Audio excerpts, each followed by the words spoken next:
And here we go. Ladies and gentlemen, I bring you the one and only Liquid Huck. He is in the red trunks and he is playing Protoss to the southwest of this particular map. This is... I'm sorry, I'm pausing. Huck looks pretty like stone-faced on that screen right now. Mana looks very distant, actually, to be honest. But Mana's just slowly moving away from his computer. Eventually, you're not going to see him at all. He's actually going to disappear behind the background. He looks like he's got a really, really small head. That's just mean. He's just further away from the camera, obviously. Oh, you got Thanks for the reminder. Out, Total Biscuit. I've had it on the entire day. I had to restart StarCraft 2. So there you go. Oh. Well, that's not very helpful, is it? Oh, that's He set the keyboard to Korean and can't hotkey properly.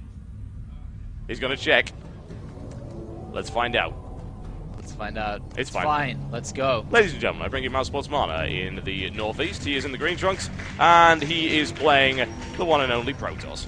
And Huck is, was on the verge of being knocked out, losing 2-1 versus Jimpo, then losing the first game against Dark Force. I actually watched the series behind Huck's back, and an incredible series it was, and a really comeback. He should have lost, to be honest, even himself admitted it. He should have lost 0-2 versus Dark Force. Right. Miraculously came back to 1-1, and then pulled an execution build off in game 3. Very nice. So he realized that he got through that series by the skin of his teeth. So he's not going to take anything for granted for sure. He's going to look to pull off that incredible PvP we know he has. Yeah, you don't want to mess with Mana at the minute either.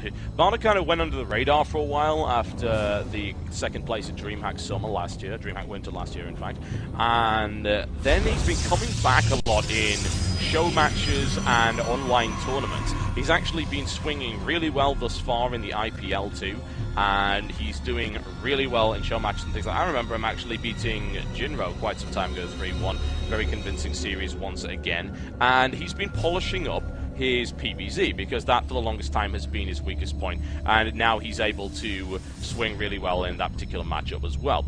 PvP, on the other hand, he's really good at that too, but we know that PvP is such a very close match all the time. Yeah, and the big difference right now is that Huck has such amazing training partners for PvP. Not only MC, he also has Inca, who has an incredible PvP. So Huck is very, very well trained for this matchup, and I'm sure he's going to be throwing it all in right now to beat out Mana. He's already got a slight advantage just by being a little bit faster with everything so far over Mana here. Yeah, and once again we see Huck doing this thing which he likes to do to annoy people. It's actually to disrupt mining. It takes quite a lot of micro in order to pull it off.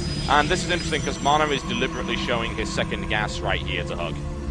I mean, he's skipped the Zealot as well, which is a little bit interesting here. He could be going for a very fast Robo here. There's a lot of different varieties still that he can pull off, so I'm going to have to follow that exactly. I don't really want to follow that's the surround, and down it goes. Nice to play there by Mana, a little bit of a micro trick. And he did allow that assimilator to complete. The question is he going to use it, and for what? Indeed, we'll have to follow that. And now actually Huck throws down his accelerator as well. We are going to see a Stalker follow out from Huck now.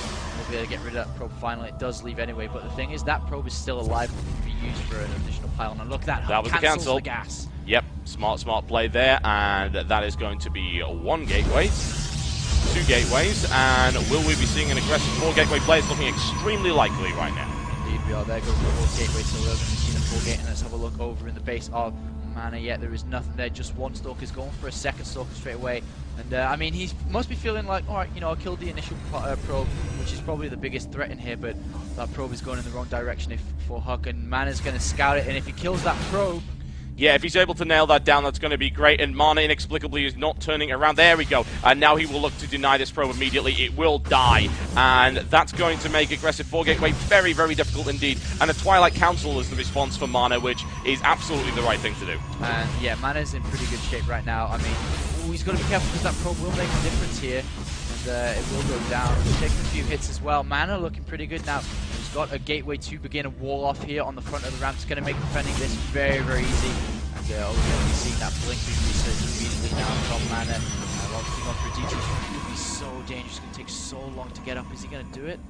Well, we're going to find out. He does have the mana for Blink. It is Dark Templar right here for Mana. And that, as you said, is really, really risky. But the payoff is absolutely fantastic. Yeah, I mean, he still doesn't know what Huck is doing. He doesn't know if he's foregating or not. But Huck has got the gas up just in case for a backup.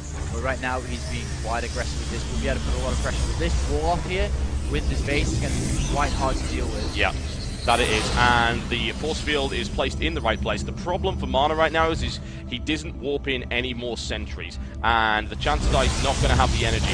The probe goes down as well. Very nice.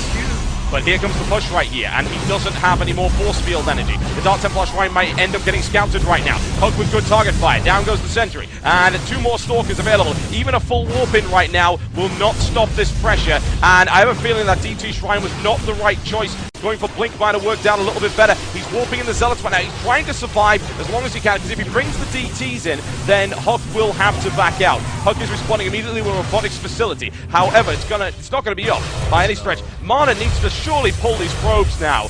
Right now. No, he's not going to do it. He's going to lose his entire economy, and he's relying purely on a warp-in of DTs to fix this. And honestly, I don't think it's going to do the job. Well, he has enough for 1 defensive DT, 1 aggressive DT. The 1 aggressive DT, look at that. Huck's already walking in the robotics facility.